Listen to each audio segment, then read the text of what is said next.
Hello बच्चों, let's see this question and here this question से correct and re right, यानी कि यहाँ पे आपको जो स्टेटमेंट दी हुई है आपको उसको रीड करना है और इसके बेस पे आपको इस स्टेटमेंट में जो गलतियाँ हैं वो आपको सही करनी है एंड देन आपको ये स्टेटमेंट को दोबारा से लिखना है। तो पहले हम स्टेटमेंट को पढ़ते हैं।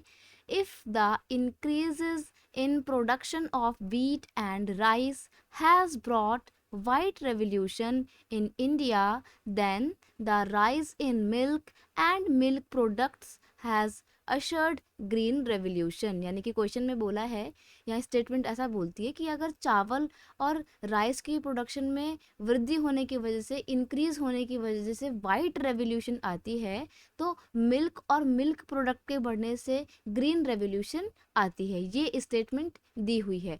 तो यहाँ पे हम इस स्टेटमेंट में बात कर रहे हैं वाइट एंड ग्रीन रेवोल्यूशन की। अब देखिए, वाइट जो है ये दूध को दिखाता है, वाइट कलर का होता है ना मिल्क, तो जो मिल्क का प्रोडक्शन बढ़ेगा तो वो ग्रीन रेवोल्यूशन थोड़ी होगा, वो तो वाइट रेवोल्यूशन होगा। सिमिलरली अगर राइस और वीट की प्रोडक्शन बढ़ती है, कोई भी खेती बढ़ती है, तो क्या होगा, वो तो जो फसल होती है वो तो हरे रंग की होती है। तो white and wheat and rice का प्रोडक्शन बढ़ने से तो ग्रीन रेवोल्यूशन होगा, और यहाँ पे वाइट रेवोल्यूशन दिया है, तो यहाँ पे रेवोल्यूशन की ही गलती हो गई है।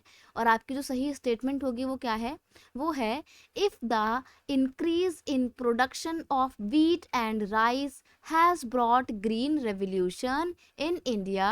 अगर व्हीट एंड राइस की प्रोडक्शन बढ़ने से इंडिया में ग्रीन रेवोल्यूशन आई है, then the rise in milk and milk products has ushered white revolution. तो इंडिया में मिल्क और मिल्क प्रोडक्ट के बढ़ने से, उनकी प्रोडक्शन में इंक्रीजमेंट होने से क्या हुआ है, वाइट रेवोल्यूशन आई है, श्वेत क्रांति आई है। देखिए, ये जो ग्रीन रेवोल्यूशन थी ये कब आई थी, ग्रीन रेवोल्यूशन आई थी 1960 के डिके में आई थी। और इसमें क्या हुआ था, इसमें एग्रीकल्चरल सेक्टर में नई नई टेक्नोलॉजी का इस्तेमाल किया गया था ताकि प्रोडक्शन को बहुत ज़्यादा बढ़ावा दिया जा सके।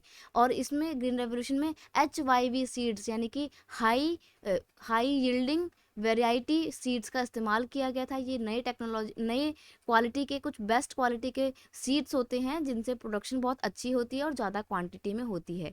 वहीं अगर हम मिल्क की बात करें तो आणंद नाम के शहर में, जो कि गुजरात में है, वहाँ पे वर्गीस कुरियन ने क्या किया था, एक अमूल की अपनी फैक्ट्री लगाई थी और उसके बाद उन्होंने उसमें मिल्क का प्रोडक्शन करना शुरू किया था। धीरे धीरे उनके इस काम को बहुत ज़्यादा सफलता मिलती है और ऐसे ही अमूल के बहुत सारे शॉप्स या बहुत सारे जो मिल्क बूथ हैं वो अलग अलग एरिया में अलग अलग एरिया में ओपन होने लग जाते हैं और इससे मिल्क प्रोडक्शन बहुत ही तेज़ी से बढ़ती है।